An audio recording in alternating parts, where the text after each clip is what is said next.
네, 오늘 함께 은혜를 나눌 말씀 보겠습니다. 창세기 25장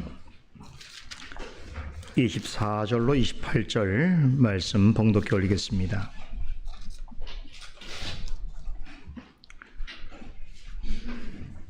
그 해산 기한이 찬즉 태에 쌍둥이가 있었는데 먼저 나온 자는 붉고 전신이 옷 같아서 이름을 에서라 하였고 후에 나온 아우는 손으로 에서의 발꿈치를 잡았으므로 그 이름을 야곱이라 하였으며 리브가가 그들을 낳을 때에 이삭이 60세였더라. 그 아이들이 장성함에 에서는 익숙한 사냥꾼인 고로 들사람이 되고 야곱은 종용한 사람인 고로 장막에 거하니 이삭은 에서의 사냥한 고기를 좋아함으로 그를 사랑하고 리브가는 야곱을 사랑하였더라. 아멘.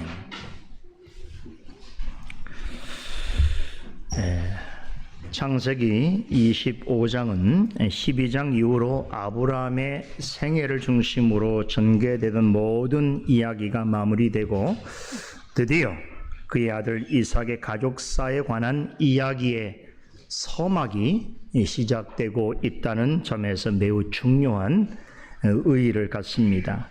창세기 저자 모세는 아브라함의 죽음 소식과 함께 그에 관한 모든 서사를 정리하면서 그의 두 아들 이스마엘과 이삭의 족보를 나란히 소개하고 있습니다.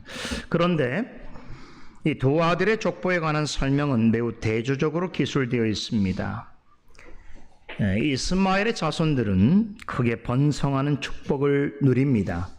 이스마엘은 12명의 자녀를 거느리게 되는데 훗날 이들은 12개의 아람 민족을 대표하는 통치자들이 됩니다. 그로 인해서 이스마엘은 모든 아람 민족의 뿌리가 되는 원조상으로 추앙받습니다.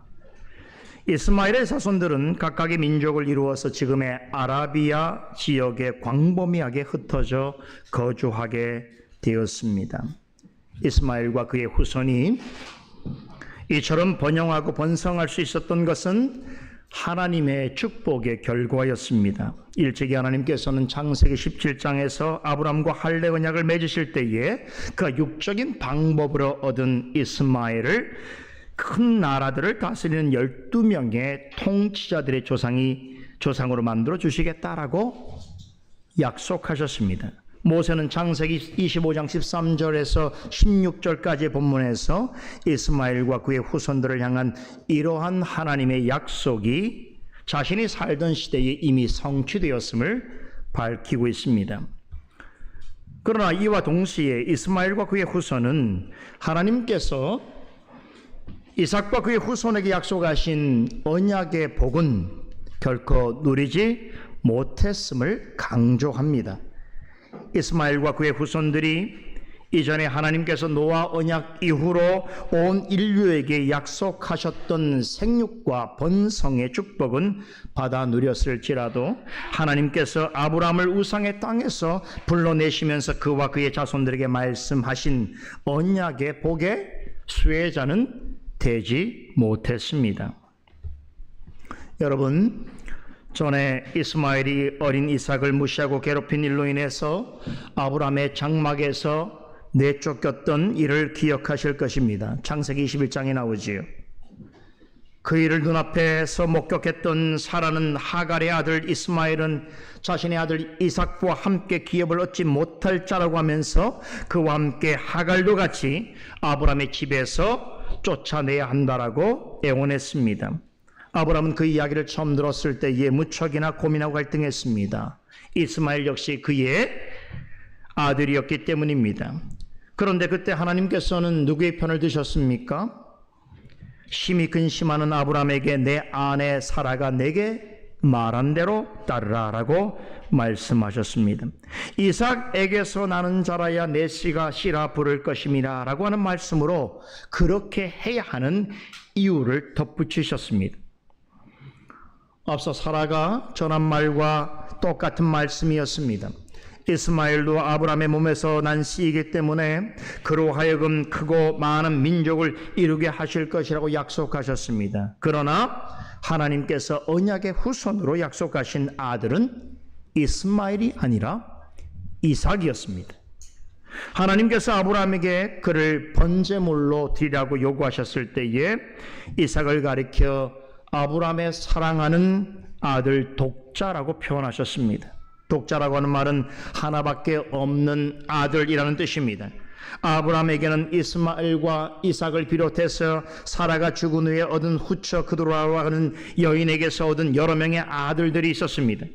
하지만 하나님께서는 아브라함에게 약속하신 언약을 이루실 자로 오직 한 사람 이삭을 선택하셨습니다.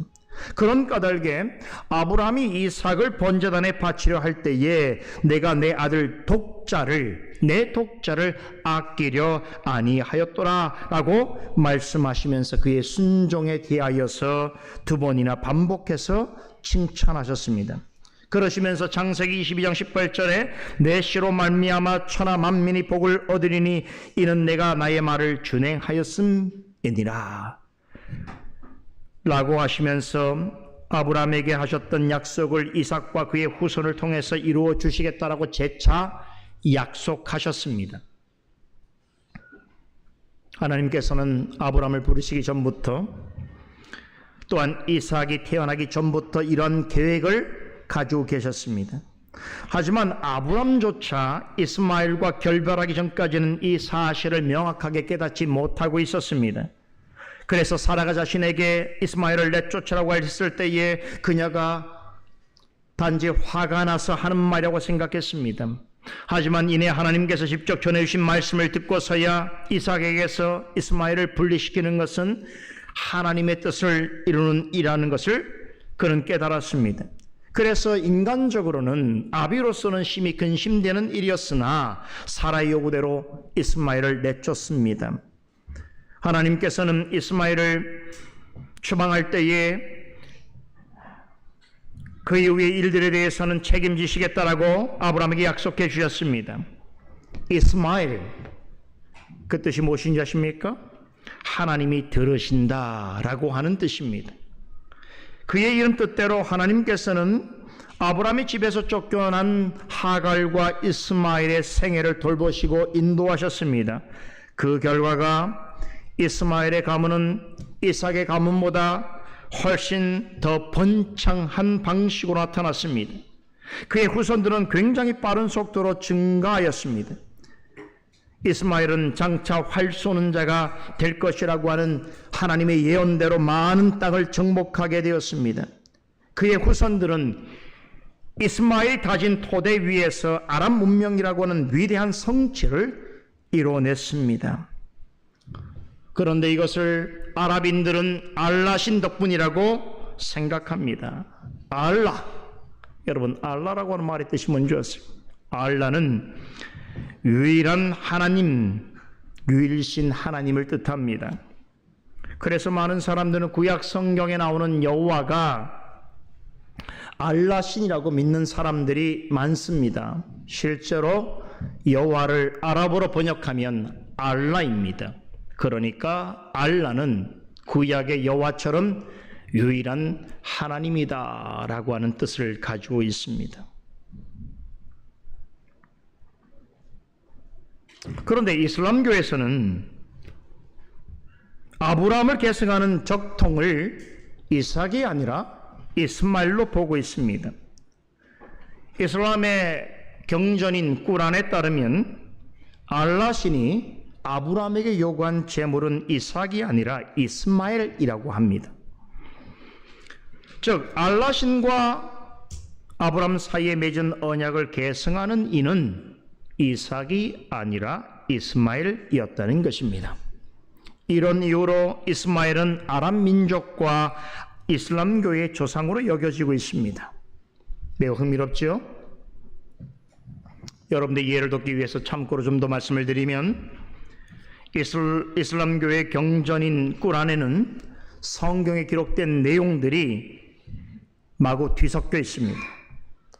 그도 그럴 것이 꾸란은 이슬람교에서 최고의 예언자요 이슬람교의 창시자로서 받들어지는 무함마드라고 하는 사람이 알라 신의 계시를 받아서 홀로 기록한 것입니다. 그들은 그렇게 믿고 있습니다.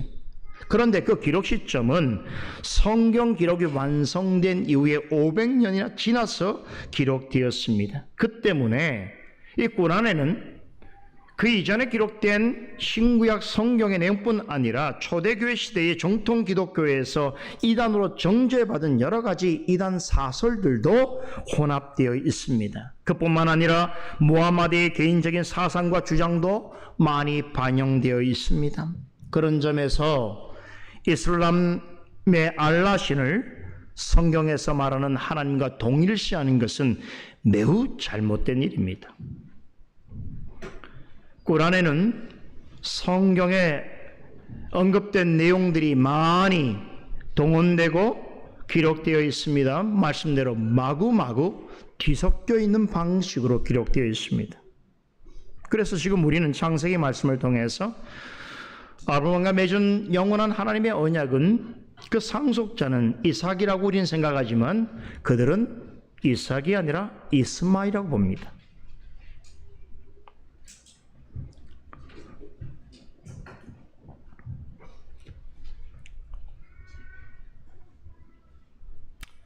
아랍인들은 무함마드의 가르침에 따라서 이스마엘을 아브라함의 족통으로 보고 그를 아람 문명의 조상으로 여기고 있지만 오늘 창세기 말씀에서는 하나님께서 이스마엘을 아브라함의 장막에서 내쫓으라고 하셨습니다. 이스마엘이 육적으로 아브라함의 장자인 것은 맞지만 하나님께서 아브라함에게 약속하신 언약의 자녀는 아니었기 때문입니다. 하나님께서는 아브라함에게 하나님의 약속을 통해서 얻은 아들 이삭에게서 나는 자만이 아브라함의 씨가 될 수 있다고 하셨습니다. 그러니까 하나님께서 아브라함에게 말씀하신 그의 후손이란 이스마엘처럼 육적인 방식으로 태어난 자가 아니라 이삭과 같이 하나님의 약속에 의해서 태어난 믿음의 사람을 의미합니다.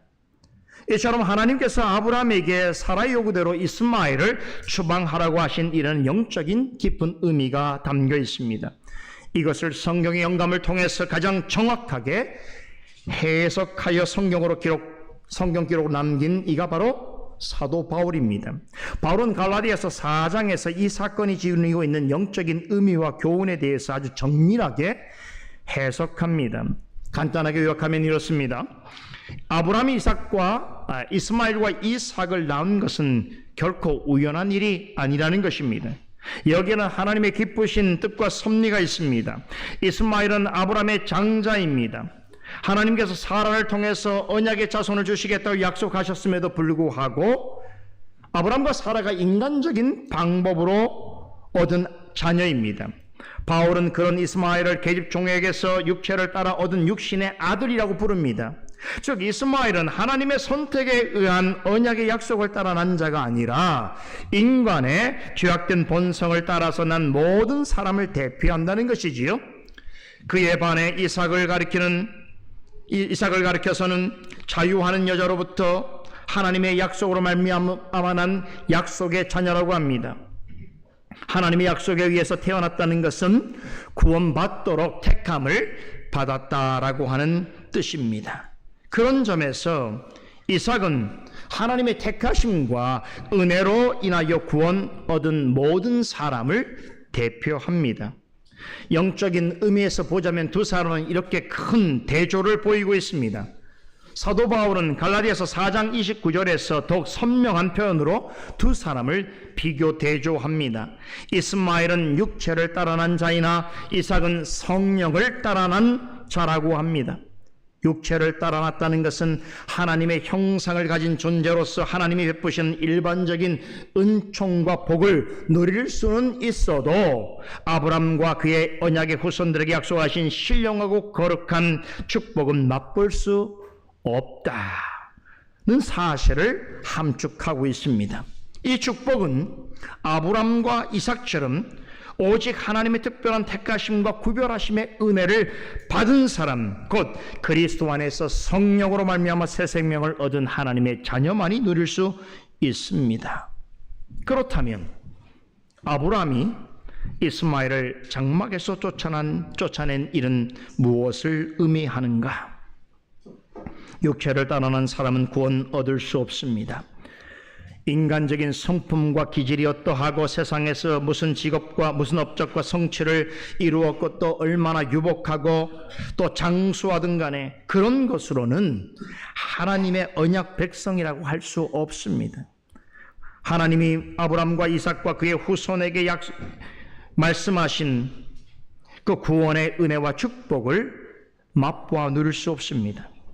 구원의 은혜와 축복은 오직 하나님의 뜻 안에서 성령을 따라 난 자를 위한 것입니다.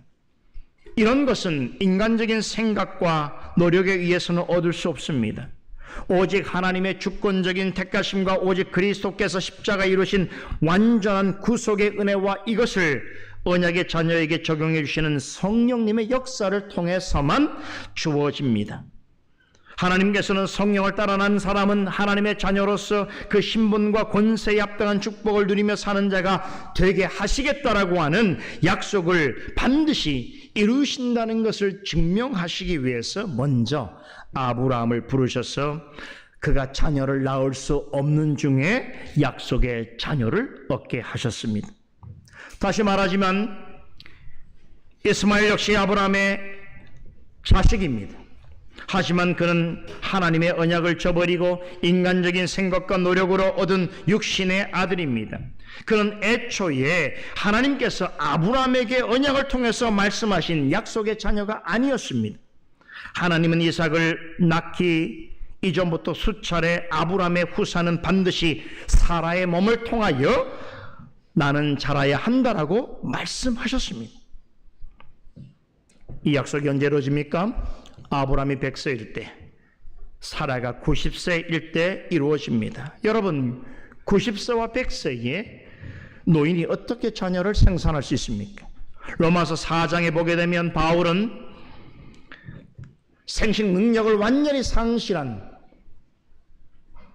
아브라함과 사라를 가리켜서 죽은 자에 비유합니다. 자식을 낳는 일에 있어서는 이미 죽은 자와 방불하다는 것입니다. 그런데 그처럼 마치 죽은 고목 같았던 이들을 통해서 하나님께서는 이삭이 태어나게 하셨습니다.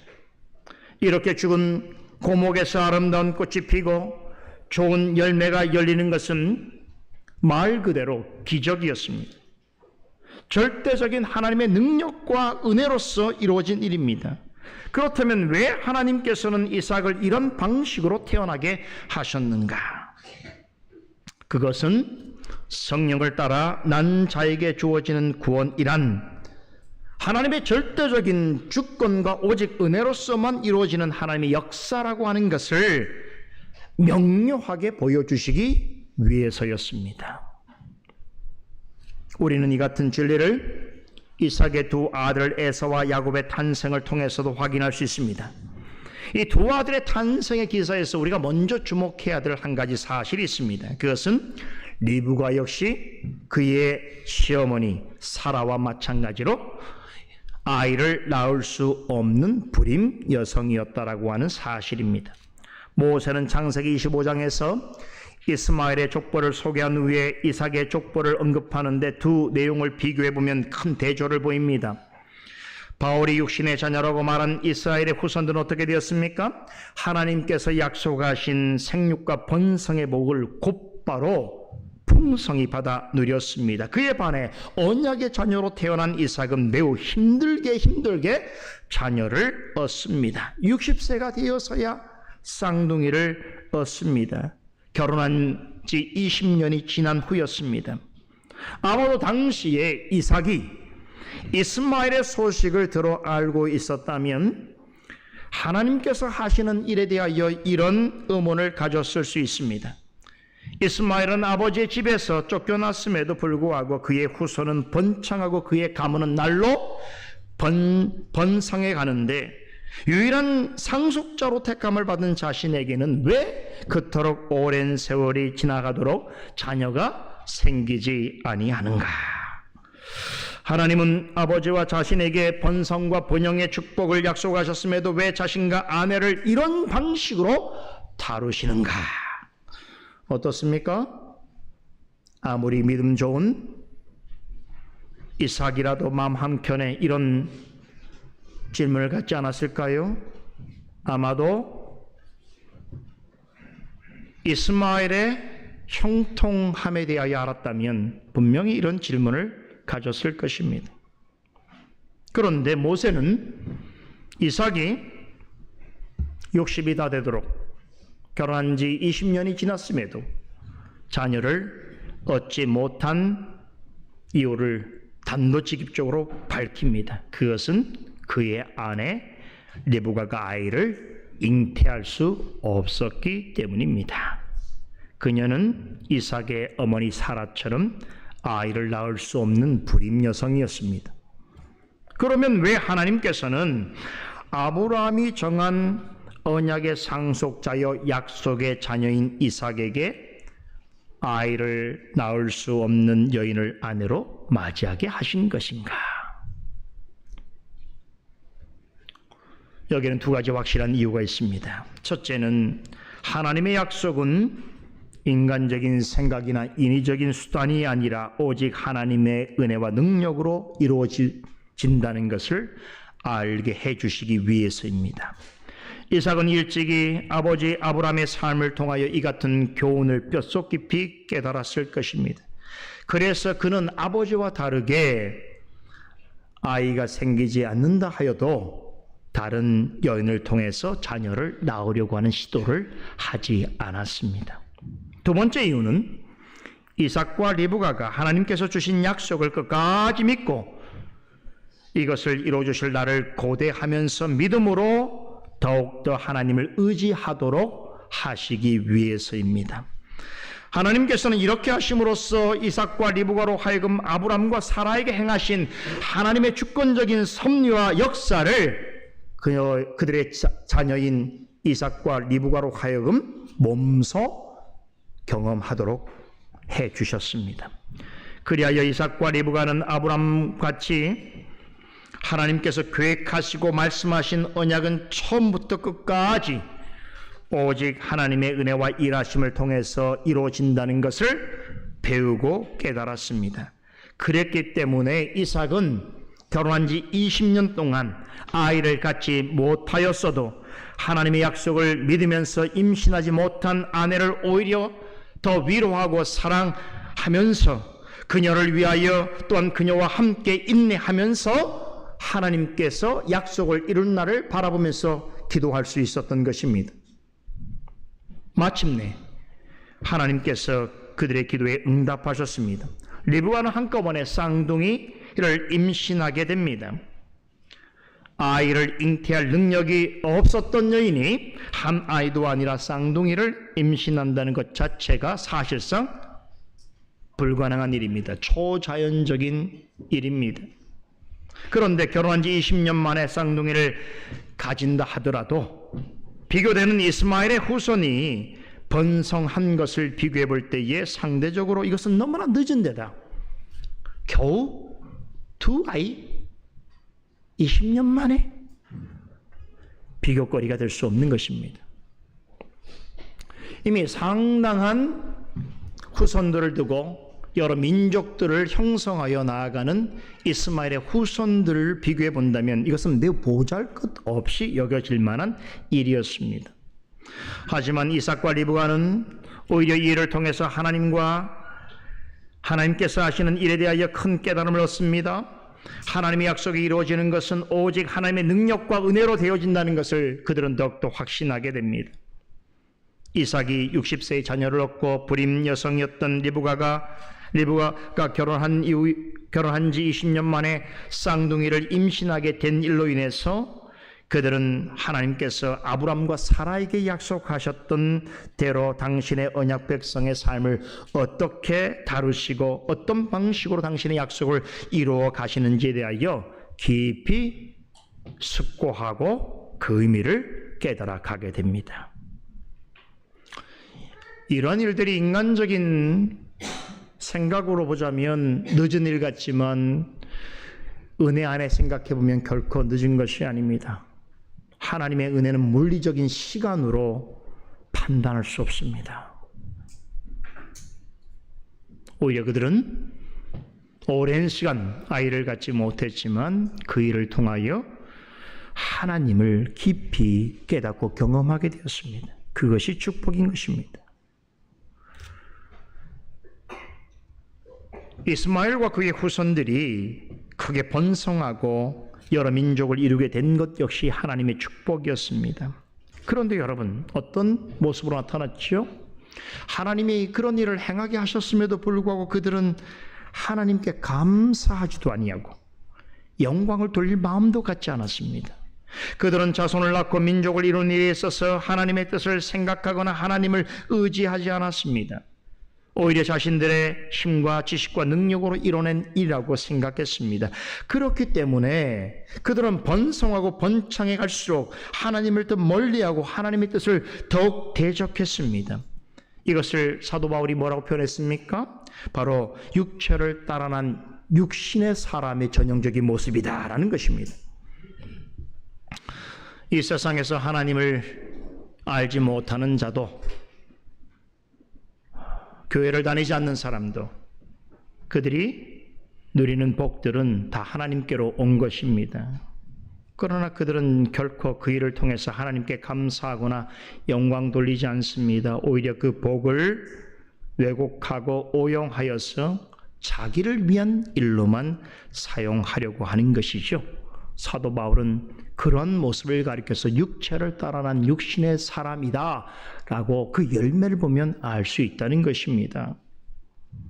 하지만 하나님의 약속의 은혜를 따라난 언약의 자녀는 어떻습니까? 여러분, 이삭과 리브가처럼 하나님의 약속이 분명히 있었음에도 불구하고 그 약속이 이루어질 기미가 없다고 생각하는 그런 어려운 상황 속에서도 어떤 형편에 있든지 간에 하나님의 뜻을 생각하게 되었고 그로써 하나님을 더욱 찾고 의지하게 되었습니다. 하나님께서 이삭과 리브가에게 자녀를 주실 계획을 이미 가지고 계셨음에도 불구하고 계획하신 일을 이루시기까지 인내하면서 기도하게 하셨던 것처럼 여러분, 우리의 삶도 마찬가지입니다. 이런 하나님께서 하나님의 사람을 다루어 가시는 방식은 동일합니다. 오늘 우리에게도 우리가 장차해야 될 어떤 일들 가운데는 하나님께서 이미 계획하신 일들이 많습니다. 그런데 그 계획하신 일을 우리를 위하여 이루어 가실 때에 어떻게 하십니까? 우리로 하여금 그 어떤 상황에서도 하나님의 말씀에 귀를 더욱 기울이게 하시고 하나님을 의지하는 마음을 갖고 순종하게 하시고 하나님의 뜻이 이루어지기를 소망하면서 간구하게 하시는 방식을 통하여 하나님의 계획하신 일을 이루어 가시는 것입니다. 이런 사실을 믿고 깨닫는 자가 바로 성령을 따라난 하나님의 진짜 사람입니다. 이건 성령을 따라난 자만이 알 수 있는 일인 것이에요. 하지만 그렇다고 해서 하나님의 자녀에게 아무런 갈등이나 어려움이 없는 것은 아니겠지요. 아브라함과 사라는 언약의 자손인 이삭을 얻은 기쁨도 잠시 이스마엘이 어린 이삭을 희롱하는 것을 지켜보아야 했습니다. 결국 그 일로 인해서 이스마엘은 아브라함의 집에서 쫓겨납니다. 말씀드린 대로 그때 아브라함은 인간적으로 심한 갈등과 번민에 휩싸입니다. 아까 인용해드린 갈라디아서 4장 29절에서 바울은 이스마엘이 어린 이삭을 괴롭힌 일의 영적 의미를 이렇게 해석합니다. 육체를 따라난 자가 성령을 따라난 자를 박해하는 것으로 해석합니다. 즉 이스마엘과 이삭의 다툼은 단순한 인간적인 갈등이 아니라는 것입니다. 이것은 거슬러 올라가면 창세기 3장 15절에 게시된 대로 여자의 후손과 뱀의 후손 사이에 나타나는 영적이고 거룩한 싸움이었던 것입니다. 우리는 성경의 성령의 영감으로 기록된 모든 말씀을 지금 다 살펴보는 그런 위치에 있기 때문에 이 사실을 명료하게 알고 있는 그런 위치에 있지만 당시 아브라함은 이스마엘이 이삭을 희롱한 것이 뱀의 후손이 여자의 후손을 미워하고 박해하는 예표라는 것을 충분히 생각지 못했을 것입니다. 그렇기 때문에 사라가 이스마엘을 쫓아내려고 할 때에 심히 근심할 수밖에 없었습니다. 리브가도 두 아들을 임신하였을 때에 아브라함과 비슷한 감정을 경험합니다. 분명히 하나님의 응답으로서 쌍둥이를 얻게 되었지만 여러분, 그 일로 인해서 마냥 기뻐할 수 없었습니다.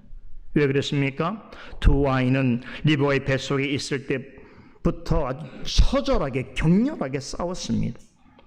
두 아이의 다툼은 단순한 다툼이 아니었습니다. 처절한 싸움이었습니다.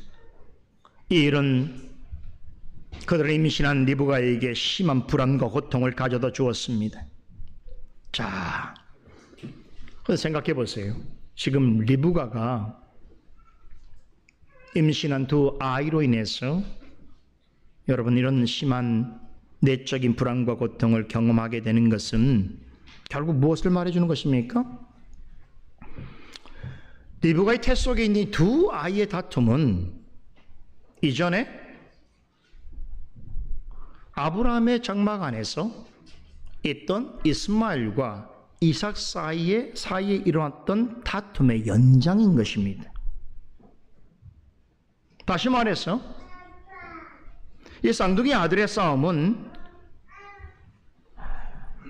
또한 이스마엘과 이삭 사이에 있었던 싸움은 창세기 3장 15절에 게시된 대로 여자의 후손과 뱀의 후손 사이에 필연적으로 발생할 수밖에 없는 영적이고 거룩한 싸움의 성격을 드러내고 있다는 사실입니다.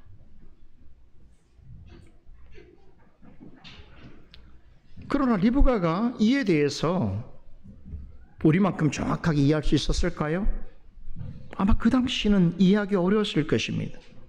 그래서 어떻게 했습니까? 자신의 태 속에서 두 아이가 아주 격렬하게 다투고 있다는 것을 느낄 때마다 어떻게 했습니까? 어찌하면 좋을까? 이를 어찌하면 좋을까라고 탄식하면서 그 불안과 고통을 하나님께 호소할 수밖에 없었던 것입니다.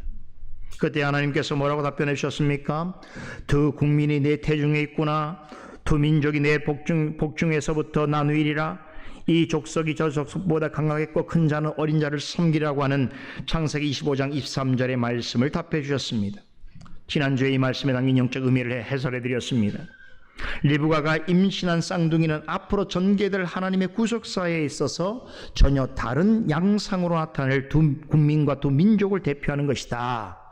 영적인 관점에서 볼 때에 이들은 하나가 될 수 없습니다. 너무 상반된 점이 많고 너무 달라서 서로 다투어야 하는 그런 운명에 처해 있습니다. 그런데 하나님께서 이삭과 리브가에게 이 일에 대하여 말씀해 주시기 전에 앞서서 아브람과 사라에게 앞으로 이 같은 일이 세상 마지막 날까지 지속적으로 일어날 것에 대하여 알려주셨습니다. 누구를 통해서요? 바로 이스마엘과 이삭의 다툼을 통해서 알려주셨어요. 앞서 설명드린 대로 이스마엘은 인간의 생각과 노력에 의해서 육체를 따라난 구원 얻지 못한 모든 자를 가리킵니다. 하지만 이삭은 하나님의 약속으로 말미암아 성령의 역사로 구원 얻는 하나님의 자녀를 대표합니다.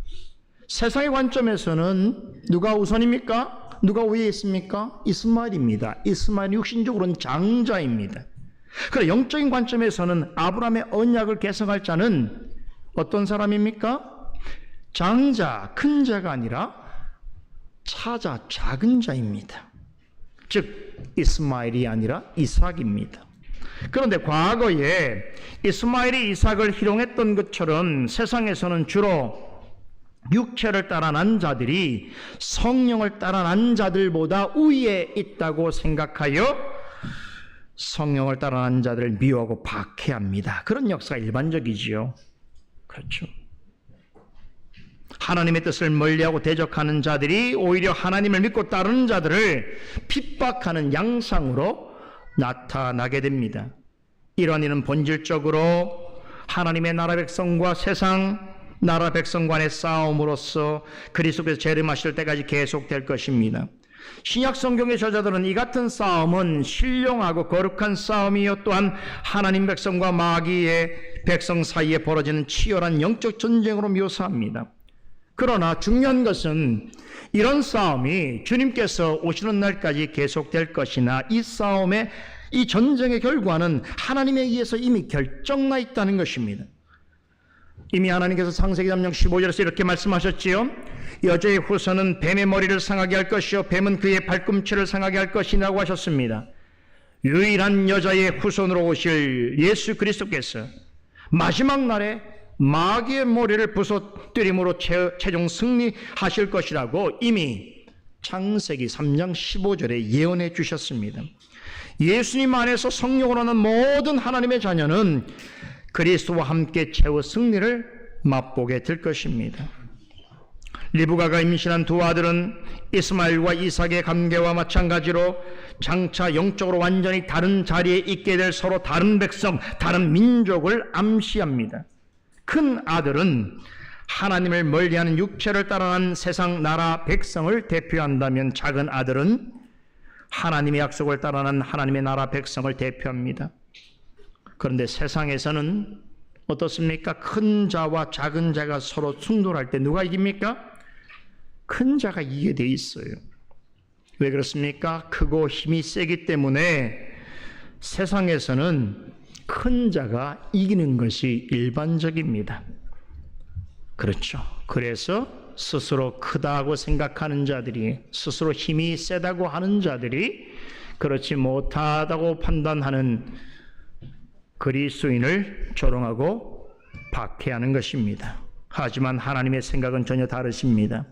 하나님께서 택하신 작은 자가 스스로 크고 힘세다고 생각하는 큰 자를 이기게 하십니다. 세상적인 관점에서는 육체를 따라난 이스마엘 같은 자가 성령을 따라난 이삭 같은 자를 조롱하고 핍박하는 것이 너무나 자연스러운 일이고 어디서나 목격할 수 있는 일반적인 현상이지만 여러분, 누가 최종적으로 이깁니까?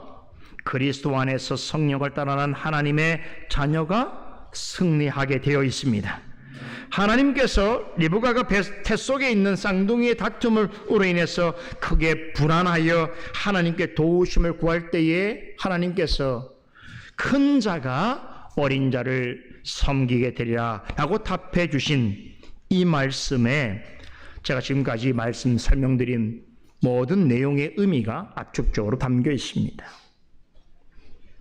오늘 본문은 드디어 리브가가 쌍둥이를 출산하는 장면을 전합니다. 방금 전에 언급한 큰 자가 어린 자를 섬기라고 하는 말씀을 적용해 본다면 여기서 큰 자는 누구입니까? 에서이죠. 작은 자는, 어린 자는 야곱입니다. 즉 에서가 장자이고 야곱은 차자입니다. 본문을 보면 어머니의 뱃속에 있을 때부터 심하게 다투던 두 아들은 태어났을 때에도 둘 사이에는 아주 큰 차이점이 있었습니다. 눈에 보이는 모양부터 체격은 물론이고 장성한 뒤에 드러나게 될 성품과 기질과 관심사, 정말 여러 가지 면에서 이 두 아들은 쌍둥이라고 말하기 무한할 정도로 현저하게 달랐습니다. 그런데 성경에서 이 두 아들에게 대해서 말할 때에 이러한 차이들보다도 더 중요하게 취급하는 한 가지 중요한 사실이 있습니다. 에서는 이삭의 장자로 태어났음에도 아브라함에게 약속하신 언약의 계보를 이어가기 위해서 하나님의 선택을 받은 자가 아니었다라고 하는 것입니다.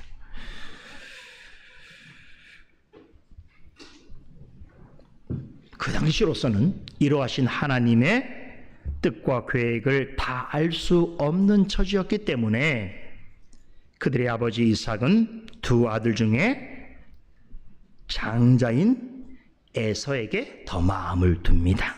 그것이 인간 본성으로는 자연스러운 일이죠.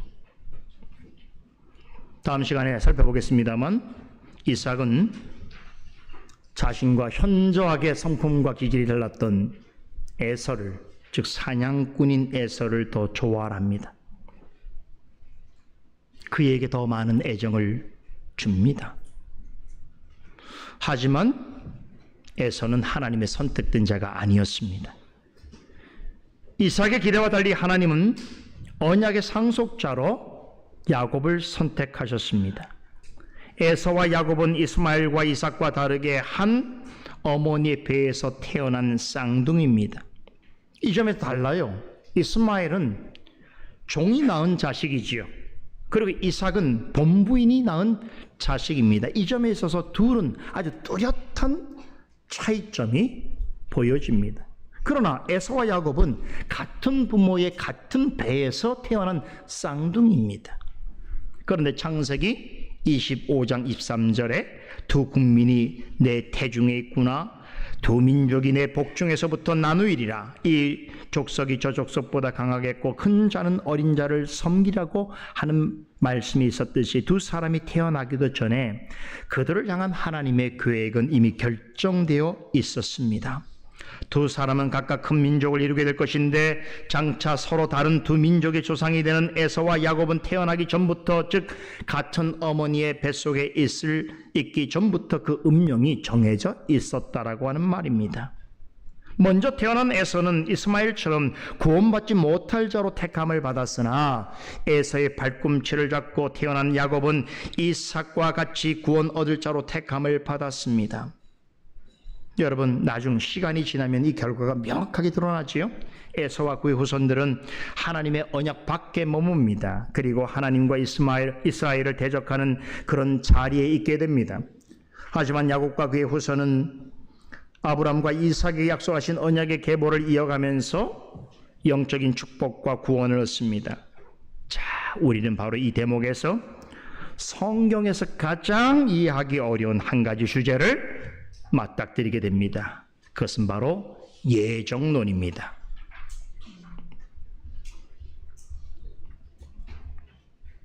정말 뜨악한 이론이죠. 정말 어렵게 생각하는 교리입니다. 많은 분들이 예정론 하면 머리를 감싸다 못해서 머리를 쥐어뜯습니다. 너무 복잡하고 어렵다고 생각하는 분들이 많습니다. 그런데요, 지금까지 제가 전해드린 창세기 강서를 귀담아 들으신 분이라고 한다면 지금까지 살펴본 창세기에 언급된 하나님에 의해서 주도된 구원의 모든 역사는 철저하게 예정론 위에 서 있다라고 하는 말에 동의할 것입니다.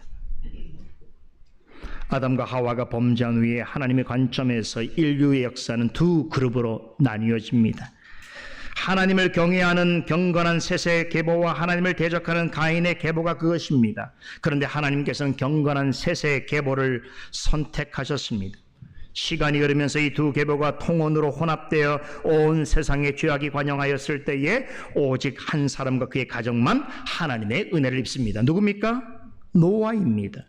노아 홍수 후에 인류는 또다시 두 그룹으로 나뉘어집니다. 셈과 야벳의 계열과 함과 가나안의 계열입니다. 셈과 야벳에게는 하나님의 축복이 선포되었지만 함의 계열 중에서 특히 가나안과 그의 후손들에게는 저주가 선언됩니다. 하나님의 말씀대로 가나안과 그의 후손들은 가인의 길을 따르게 됩니다. 그런 중에 셈의 후손 중에서 아벨과 셋의 길을 이어가는 한 사람이 등장합니다. 누굽니까? 아브람입니다. 하지만 아브람은 원래는 우상 숭배의 도시에 태어나서 우상 숭배자인 아버지를 보고 자란 사람입니다. 다시 말해서 그는 하나님의 부르심을 받기 이전에는 이교도와 다를 바 없는 삶을 살던 사람이었습니다. 그런데 하나님께서 그런 자를 택하셔서 약속의 땅으로 인도하십니다. 그리고 그와 그의 후손들과 영원한 언약을 맺으셨습니다.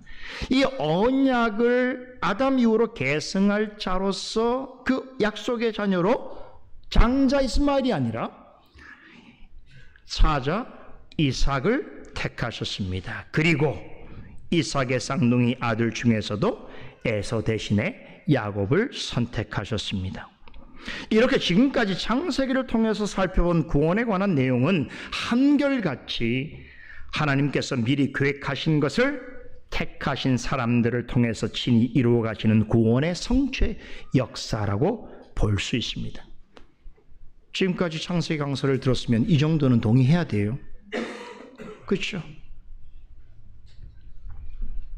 이것을 신학적으로 예정론이라고 하는 것입니다. 제가 신학적이라고 말을 하니까 어떤 분들은 예정론 하면 매우 불편해하게 생각합니다. 왜냐하면 예정론은 신학자들이 만든 신학 이론에 불과하다는 것이지요.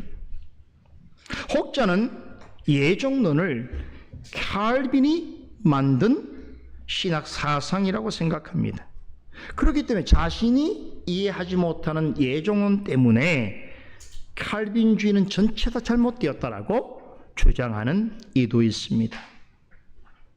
어떤 이들은 예정론을 근거로 칼빈이 말하고자 하는 모든 신학 체계를 헐뜯는 이유로 삼기도 합니다. 하지만 예정론은 성경에 명백하게 제시된 교훈이자 가장 성경적인 교리입니다.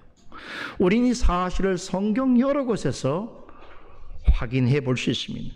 이것을 다 말씀드릴 수는 없겠습니다만 한 두 구절만 보면 에베소 1장 4절로 5절에 보면 하나님께서 창세 전에 그리스도 안에서 우리를 택하셨다고 합니다. 그리고 그 기쁘신 뜻대로 우리를 예정하심으로 하나님의 자녀가 되게 하셨다라고 분명한 창세 이전의 예정론에 대해 설명하고 있습니다.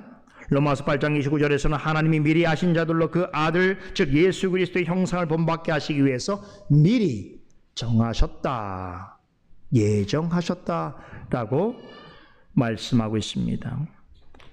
우리가 받아들이는 역사적 장로교의 표준문서인 웨스트민스터 신앙고백서는요, 3장의 하나님의 영원한 작정에 대해서 다루는 그 서문이자 1항에서 이렇게 말합니다. 하나님께서는 장차 있을 모든 일을 영원한 때부터 그 자신이 뜻하신 바 가장 지혜롭고 거룩하신 그에게 의하여 자유롭게 그리고 변치 않게 정하셨다.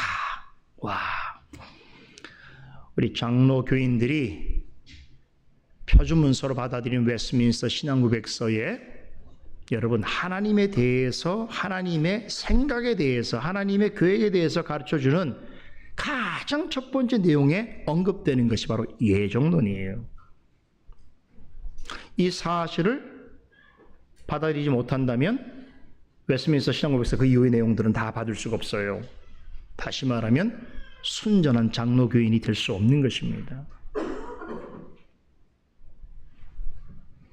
사망에 보면 또 이렇게 말합니다.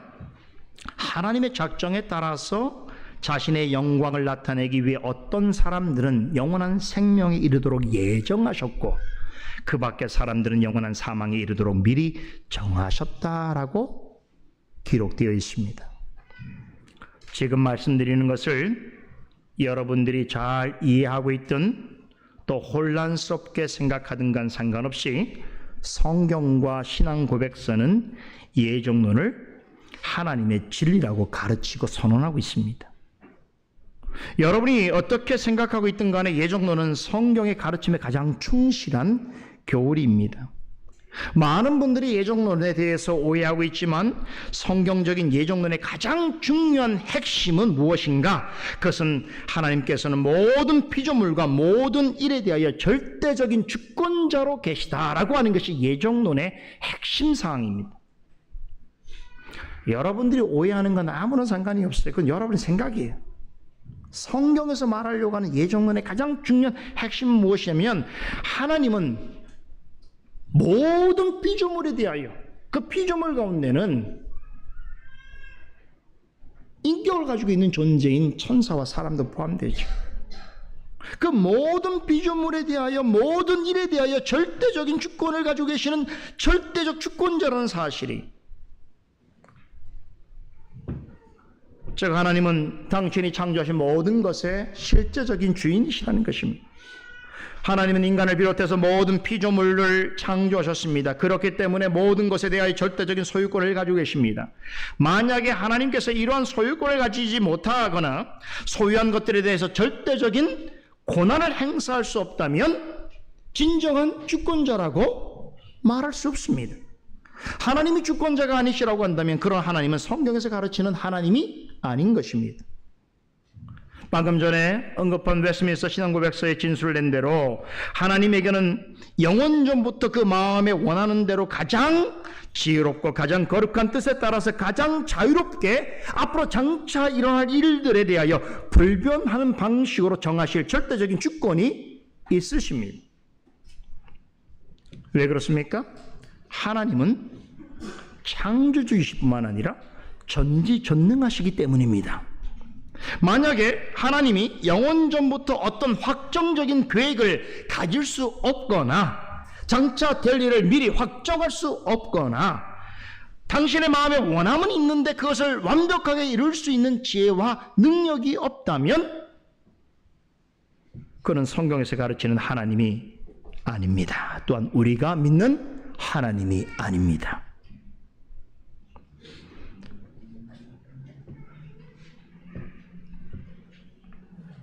성경은 사탄과 악조차도 하나님의 절대 주권 아래 있다고 가르칩니다.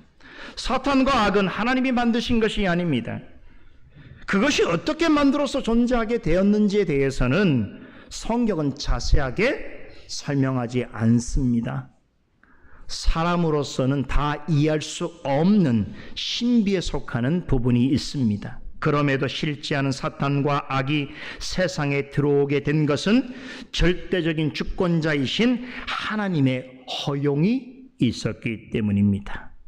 하나님이 허락하지 아니하시면 어떤 일도 일어날 수 없습니다. 만약에 하나님이 일부 천사가 타락하여 사탄이 되고 사탄이 악을 행함으로 사람이 타락하게 되는 일이 발생하도록 하는 일에 있어서 허용하지 않으셨다면 그런 일은 일어나지 않았을 것입니다. 이 땅에 사탄과 악이 존재하고 있고 그것으로 인해 죄가 발생하고 사람이 타락하는 일이 계속되고 있지만 그 모든 것이 하나님이 허용하시는 제한된 상태와 범주 안에서 일어나고 있다는 것, 이 사실은 하나님만이 절대적인 주권자이시라는 것을 또 분명하게 말해주고 있습니다. 하나님이 절대 주권자이시라는 것을 가장 명확하게 보여주는 것이 모든 사람 중에서 일부를 구원하시기로 작정하셨다라고 하는 예정입니다. 성경은 하나님이 구원하시기로 예정하신 자를 가리켜 택함받은 자, 즉 택자라고 부릅니다. 여러분, 택자가 있다면 뭐가 있다는 뜻이에요? 비택자, 즉 하나님이 구원하지 않도록 결정하신 자들이 있다라고 하는 뜻입니다. 오늘 성경에서 이것을 말해주는 가장 좋은 예가 오늘 본문에 나오는 야곱과 에서입니다. 앞에서 설명드렸듯이 이 두 사람은 쌍둥이임에도 불구하고 태어날 때부터 여러 점에서 다른 점이 많았는데 그 중에 가장 큰 차이가 뭐라고 그랬습니까? 그들이 태어나기도 전에 하나님께서 한 사람은 택하셨으나 다른 한 사람은 버리기로 결정하셨다는 사실입니다. 신학적으로 하나님으로부터 택함받은 것을 선택이라고 하고 버림받은 것을 유기라고 합니다. 야곱은 구원 얻기로 선택받았고 에서는 멸망받기로 선택되었습니다. 이렇게 리브가의 태에 있을 때부터, 다시 말해서 아직 그들이 세상에 태어나기도 전에 일어난 하나님의 예정하심에 대해서 사도 바울이 로마서 9장에서 이렇게 설명합니다. 잘 들어보셔요. 로마서 9장 11절에서 13절입니다. 제가 읽어드리겠습니다. 그 자식들이 아직 나지도 아니하고 무슨 선이나 악을 행하지 아니한 때에 택하심을 따라 되는 하나님의 뜻이 행위로 말미암지 않고 오직 부르시는 이에게로 말미암아 서게 하려 하사 리브가에게 이르시되 큰 자가 어린 자를 섬기려 하셨나니 기록된 바 내가 야곱은 사랑하고 에서는 미워하였다 하심과 같으니라. 자, 구약에 있었던 에서와 야곱의 탄생에 관한 하나님의 예정에 대하여 그 뜻을 성령의 영감을 통해서 사도 바울이 주석하고 해설하고 있는 것이에요. 구약에 있었던 그 무채의 세계 역사를 다시 선명한 색깔로 드러내게 하는 일을 하고 있는 것이에요. 그래서 성경의 참 진실을 이해할 때는 구약과 신약의 말씀에 조명을 잘 받아야 되는 것이에요. 사도 바울이 그 역할을 하고 있단 말이에요. 여기서 11절에 왜 그 자식들이란 누굴 얘기하는 거겠습니까? 아까 리브가를 말했죠. 바로 이삭의 아들 에서와 야곱을 가리킵니다. 바울은 쌍둥이 두 아들이 태어나기 전에 하나님의 절대적인 주권에 따라서 야곱은 선택하시고 에서는 유기하도록 결정하셨다라고 설명합니다. 그것을 어떻게 표현하고 있습니까? 야곱은 사랑하시고 에서는 미워하셨다라고 표현합니다. 이 표현은 바울이 만든 독창적인 표현이 아니에요. 이미 말라기 선자가 말라기 3장에서 이 사건에 대해서 다시 한번 너무너무 놀라운 사실이죠. 구약의 역사를 마감 짓는 시점에서 말라기 선자도 역시 이 에서와 야곱의 탄생 사건을 기억하면서 이 표현을 씁니다. 하나님은 야곱을 사랑하시고 에서는 미워하셨다라고 하는 이 기록된 표현을 사도 바울이 다시 로마서 4장에서 인용하여서 이 사건을 설명하고 있는 것입니다. 여기서 미워했던 말은 공유를 베풀지 아니하였다. 하나님께서 호의로 그를 대하지 아니하셨다라고 하는 뜻입니다. 예정론과 관련해서 말한다면 야곱은 구원하기로 예정하셨으나 에서는 구원하지 않기로 예정하셨다는 뜻이 됩니다. 자, 이제 여기서부터 이런 말을 들을 때의 마음속에서 막 불불 끓어오르는 사람들이 있을 거예요. 불만이 막 터뜨려지는 사람들이 있을 것입니다. 자, 몇 가지 얘기해 볼게요. 이런 이야기를 들을 때 왜 하나님은 누구는 구원하시고 누구는 구원하지 않기로 결정하셨는가? 다시 말해서 하나님이 이런 결정을 하신 그 자체에 대해서 문제를 삼으려 합니다. 그러나 여러분 생각해 보세요. 만약에 하나님이 당신의 자유로운 뜻과 기뻐하시는 의지에 따라서 장차 사람에게 일어날 일을 결정할 수 없다면 그건 어떤 하나님이에요? 절대적인 주권자라고 할 수 없을 것입니다. 하나님은 절대적인 주권을 가지고 계시기 때문에 무슨 일이든 어떤 사람이든 간에 원하시는 대로 가장 지혜롭고 가장 거룩한 뜻에 따라서 자유롭게 계획하시고 결정하실 수 있습니다.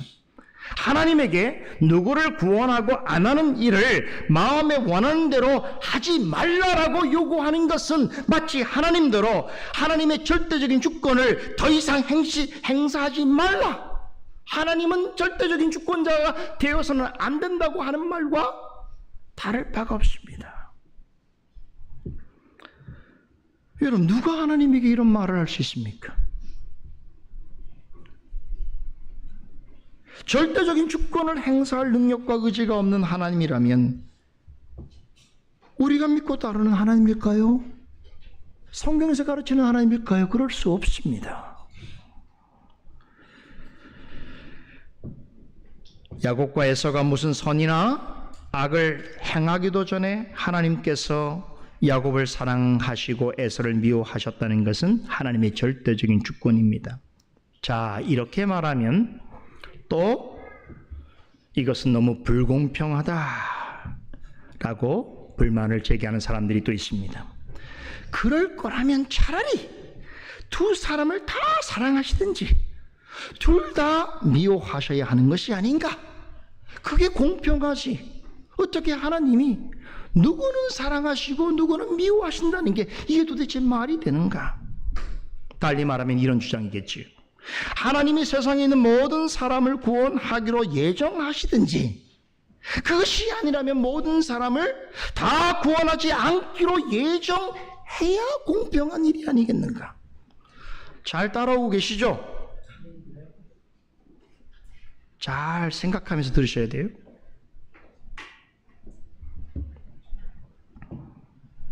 이런 말을 하고 싶은 거예요.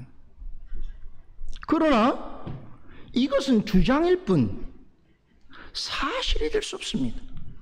하나님이 모든 사람을 하나도 빠짐없이 구원하기로 결정하셨거나 모든 사람을 예외 없이 멸망시키기로 결정하셨다면 이것은 논의할 가치가 없게 되는 것입니다.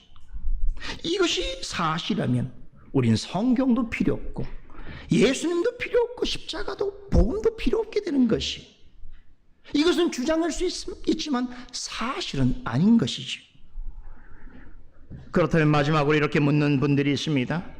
그럼 왜 하나님은 야곱만 구원하시고 에서는 멸망받게 하셨는가? 구원받은 야곱의 입장에서는 땡큐할 일이지만 에서 입장에서 볼 때 너무나 불만족스러운 일이 아니겠는가? 이 질문을 좀 더 확장하면 왜 하나님은 일부 사람만 구원하시고 다른 일부 사람은 구원하지 아니하시는가라는 질문입니다. 많은 사람들에게 굉장히 불편하게 여기는 그런 질문이 될 수 있겠습니다만 방금 전에 생각해본 여러 가지 물음들 중에서 성경에서 가르치는 예정론에 가장 근접해 있는 물음입니다. 하나님이 절대적인 주권자이시기 때문에 모든 사람의 구원을 결정하실 수 있으셨습니다. 그건 사실입니다. 그러나 하나님은 가장 지혜롭고 가장 기뻐하시는 뜻에 따라서 그렇게 하지 아니하셨다는 거예요. 다시 말하면 하나님의 절대적 주권은 모든 사람을 다 구원하시든지 모든 사람을 다 심판하실 수 있는 고난을 갖고 계시지만 하나님은 하나님의 절대적 주권을 그런 방식으로 사용하지 않으셨다는 거예요. 왜? 하나님은 가장 지혜롭고 가장 기뻐하시는 뜻에 따라서 하나님이 정하신 방식으로 주권을 행하셨다는 것이, 그것이 무엇입니까? 많은 사람 중에서 일부를 택하셔서 구원하시기로 하셨다는 거예요. 여기에는 한 가지 매우 중요한 전제가 있습니다. 하나님이 구원의 여부를 결정하는 대상이 되는 사람은 어떤 존재인가? 하나님 앞에서 죄인이라는 사실입니다. 성경에서 말하는 구원은 죄인을 향한 것입니다. 죄인이 아니라면 구원에 대하여 이야기할 필요가 없습니다. 구원을 받을 필요도 없고 구원을 요청할 이유도 없습니다. 그런데 성경은 뭐라고 말합니까? 모든 사람이 죄를 범했다고 말하지요. 하나님 앞에 의인은 없나니 하나도 없으며 모든 사람이 죄를 범하였으며 하나님의 영광에 이르지 못한다라고 전합니다. 하나님의 율법은 누구를 막론하고 모든 사람은 하나님 앞에서 죄인이라고 한 사실에 대해서 말해주고 있습니다. 그러므로 죄의 지배 아래 있는 모든 사람은 하나님의 진노와 심판을 피할 수 없습니다. 그런데 하나님께서는 모든 죄인 중에서 일부를 구원하시기로 결정하셨습니다. 여러분, 이것이 무슨 문제가 있습니까? 모두가 죄 가운데 심판받아 마땅한 자리에 있는 자들 중에서 하나님이 일부를 구원하시기로 하신 이 결정에 무슨 문제가 있습니까? 하나님에게는 모든 사람을 반드시 구원해야 할 절대적인 의무 같은 것이 없습니다. 누구도 하나님에게 모든 사람을 구원해야 하는 의무를 지울 수 없습니다. 하나님께서 모든 사람이 아니라 모든 죄인들 중에서 일부만이라도 구원하시기를 기뻐하신 것은 아무런 잘못도 없을 뿐 아니라 오히려 기뻐하고 감사해야 하는 일입니다. 다윗은 모든 사람은 태중에 있을 때부터 죄인이라고 고백했습니다. 아담의 죄된 본성 가운데 모든 사람이 잉태되기 때문입니다. 그러기에 사람은 출생할 때부터 죄성을 가지게 되는 것입니다. 이 죄성으로 인해서 실제로 죄를 범하게 됩니다. 야곱과 에서도 마찬가지입니다. 하나님의 관점에서는 그들은 어머니의 태 속에 있을 때부터 이미 죄인이었습니다. 그러하기 때문에 바울은 하나님께서 그들이 아직도 나지도 아니하고 무슨 선이나 악한 일을 행하지 아니한 때에 예정하셨다라고 전한 것입니다. 야곱과 에서가 완전 무결한 상태에서 하나님이 그들의 운명을 판단하신 것이 아닙니다. 아담과 에서는 나기 전부터 죄인이었습니다. 죄인이라고 하는 말은 스스로 구원 얻을 능력도 의지도 없다는 뜻입니다. 그런데 하나님께서 야곱은 사랑하셨고 에서는 미워하셨습니다. 이 말은 둘 다 죄인이어서 하나님의 저주와 심판을 받아야 할 처지에 있었지만 이 중 한 사람에게는 하나님께서 긍휼을 베푸시기로 결정하셨고 다른 한 사람에게는 공의대로 시행하기로 결정하셨다는 뜻입니다. 그런데 만약에 왜 하나님은 두 사람을 똑같이 대하지 아니했느냐라고 한다면 하나님에게 자유롭게 기뻐하시는 뜻에 따라서 주권을 행사하지 말라는 말과 같습니다. 다시 말해서 하나님을 향해서 절대적인 주권자가 되지 말라고 협박하는 것과 같습니다. 이것은 너무나 무례배 같은 일입니다. 여러분, 우리 인간에게도 사람에게도 자신이 행사할 수 있는 주권의 범위가 있는데 그것을 강제적으로 하지 말라고 요구한다면 사람도 거기에는 인격적으로 기분이 상하게 되지요. 나를 무시하는 것으로 생각하는 거죠. 그런데 절대적인 주권을 가지고 계신 하나님에게 그 주권을 하나님의 생각대로 하나님의 방식대로 행사하지 말라라고 요구한다는 것은 있을 수도 없고 있어서는 안 되는 일입니다. 하나님에게는 죄인에게 공의를 베푸실 의무는 있을지언정 모든 사람에게 똑같이 공의를 베풀어야만 하는 의무는 없습니다. 하나님은 죄인을 구원하시는 것은 하나님의 의무여서가 아니라 주권적인 선택에 의한 것입니다. 이 주권적인 결정에 의해서 하나님은 무한히 자유롭고 지혜롭고 기뻐하시는 뜻에 따라서 모든 죄인들 중에서 일부에게 공의를 베푸시기로 결정하셨습니다. 그리고 나머지 죄인들에게는 공의를 적용하시기로 결정하셨습니다. 바울은 구원에 관한 이러하신 하나님의 뜻을 야곱은 사랑하시고 에서는 미워하신다는 말로 표현합니다. 이 말은 에서에 비해서 야곱이 훨씬 나은 사람이라거나 혹은 에서가 야곱에 비해서 더 나쁜 사람이라고 하는 의미가 아닙니다. 야곱과 에서는 다 하나님 앞에 죄인입니다. 다시 말해서 스스로 구원 얻을 자격이나 조건을 전혀 갖추지 못한 자들입니다.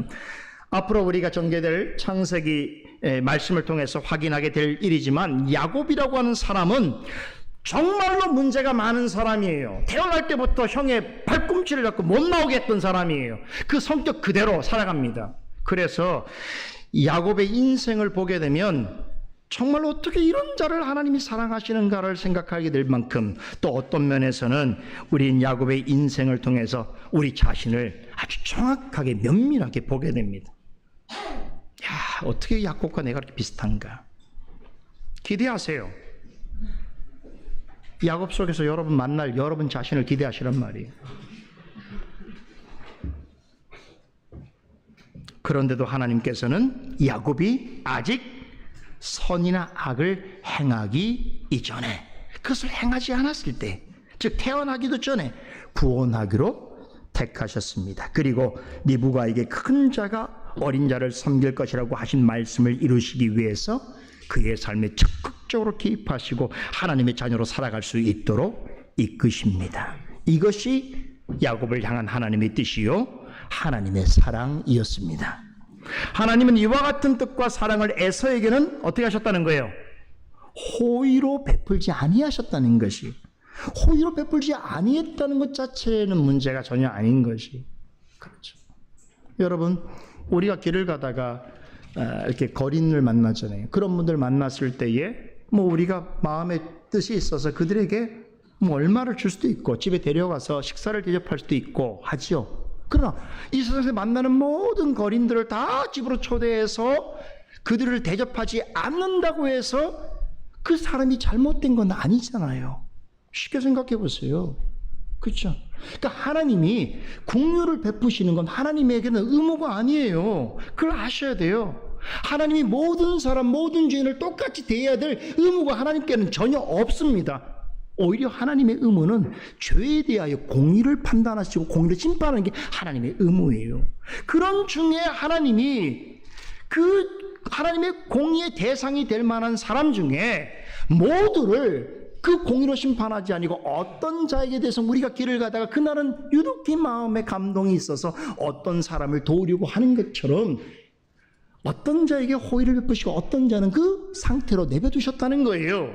그 호의를 입은 자가 누굽니까? 야곱이라는 것이죠. 그러나 에서에는 그와 같은 호의를 베풀지 않으셨습니다. 이것을 사도 바울은 뭐라고 표현했다고요? 말라기 선지자의 그 고백을 그대로 인용해서 하나님께서 야곱은 사랑하셨고 에서에게는 호의를 베풀지 않으셨다라는 말로 표현하게 된 것입니다. 긍휼히 여길 자를 긍휼히 여기는 것은 여기시는 것은 하나님의 신적인 특권입니다.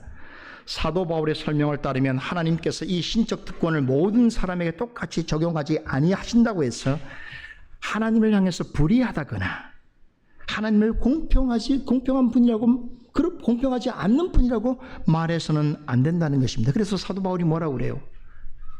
하나님이 야곱은 사랑하시고 에서는 미워하셨다는 말씀 다음이 뭡니까? 그러면 하나님이 불의하냐? 결코 그렇지 아니하도다 이렇게 말하잖아요. 그건 불의한 일이 아니에요. 오히려 죽어가는 자를 하나님이 구하고 살리신 것을 칭찬받아야 되는 거예요. 그 하나님을 찬송하고 기뻐해야 되는 것이. 여러분, 에서처럼 구원받지 못한 사람은 마땅히 받아야 할 공의를 받은 것입니다. 하지만 하나님은 야곱과 같은 일부 사람에게는 공의 대신에 공의를 베푸시기로 결정하셨습니다. 그런데 결과적으로 보게 되면 이 세상의 수많은 사람 중에서 하나님의 말씀에 귀를 기울이는 사람, 이 사람은 구원 얻은 사람밖에 없어요. 여러분, 하나님 말씀을 듣고자 그 말씀을 따라 살려고 하는 사람은 구원 얻은 사람밖에 없죠. 구원받지 못한 사람들이 어떻게 하나님 말씀에 귀를 기울이고 하나님 말씀 따라 살려고 하겠습니까? 그렇다면 이제 오늘 결론으로 우리가 생각해야 될 것이 있습니다. 구원 얻은 자로서 예정론을 대할 때 어떤 생각을 가져야 하는 것인가? 예정론은 하나님은 모든 것에 대해서 절대적인 주권을 가지신 분이시다는 것을 말해주고 있습니다. 그런데 하나님 앞에 모든 사람은 죄인입니다. 그러므로 아무도 자신의 의지와 노력으로는 구원 얻을 수 없습니다. 구원은 오직 절대 주권자이신 하나님의 은혜와 긍휼에만 달려 있습니다. 예정론은 이렇게 하나님의 절대 주권 사상과 죄인을 구원하시는 오직 은혜 사상을 가장 명료하게, 가장 하나님 편에서 드러내는 진리입니다. 성경의 가르침이에요. 그래서 우린 예정론을 존중하고 사랑해야 됩니다. 그 속에는 하나님의 영원하신 성품과 하나님의 생각이 아주 오롯이 담겨있기 때문에 그래요. 그 생각이 비록 사람의 생각과 다를지라도 그 생각은, 하나님의 생각은 찬송밖에 부족함이 없는 것입니다. 야곱이 언약의 상속자로 택함을 받은 것은 하나님의 전적인 은혜 덕분입니다. 그래서 로마서 9장에서 바울은 구원받은 우리를 진흙으로 만든 그릇으로 묘사하지요. 진흙으로 어떤 그릇을 만들든 그것은 토기장의 주권이라는 것입니다. 그의 권리입니다. 그릇이 토기장을 향해서 뭐 이래라 저래라, 나는 이런 걸 만들어 달라고, 나는 또 저런 걸 만들어 달라고 요구할 수 없다는 것이에요. 우리는 하나님 앞에서 멸망받기에 합당한 진노의 그릇이었습니다. 하지만 토기장이가 쓸모없는 진흙을 가져다가 귀에 쓸 그릇을 만들듯이 우리에게도 긍휼을 부셔서 하나님의 자녀로 삼아 주셨습니다. 우리가 하나님으로부터 야곱처럼 호의를 입게 되어 구원받은 백성이 될 수 있었던 것은 우리 자신의 무엇 때문이 아닙니다. 오직 하나님의 절대적인 주권에 의한 택하심과 그분의 한량 없는 은혜 덕분인 줄 믿으시기 바랍니다. 그러므로 여러분, 모든 것이 하나님의 은혜로 인한 것인 줄 알고 하나님의 자녀로서 우리는 어떤 경우에도 기뻐하며 감사하며 살아가야 하는 것입니다. 이 자리에 있는 여러분과 또 이 강서를 통해서 하나님의 뜻을 깨닫고 기뻐하는 그런 분이 계시다고 한다면, 하나님께서 야곱이 세상에 나기도 전에, 무슨 선한 일을 하기도 전에 그를 사랑해 주셨듯이 여러분을 택하여 주시고 긍휼을 베풀어 주신 줄로 믿으셔야 합니다. 창세전에 우리를 예정하사 우리로 하여금 하나님의 사랑하심을 입은 성도로 구별해 주시고 주님의 몸된 교회로 불러주시고 주님의 지체여 언약 백성으로 살아가게 하신 하나님께 우린 찬송과 영광을 돌려야 합니다. 그 하나님께서 예수 그리스도로 말미암아 성령께서 주시는 은혜와 평강으로 언제나 우리와 함께 하실 줄로 믿습니다. 기도하십시다.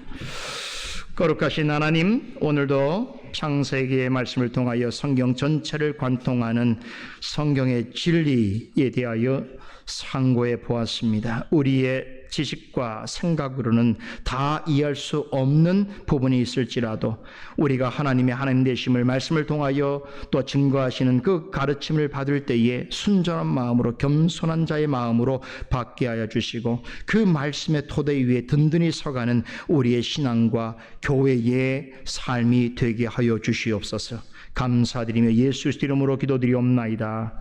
아멘.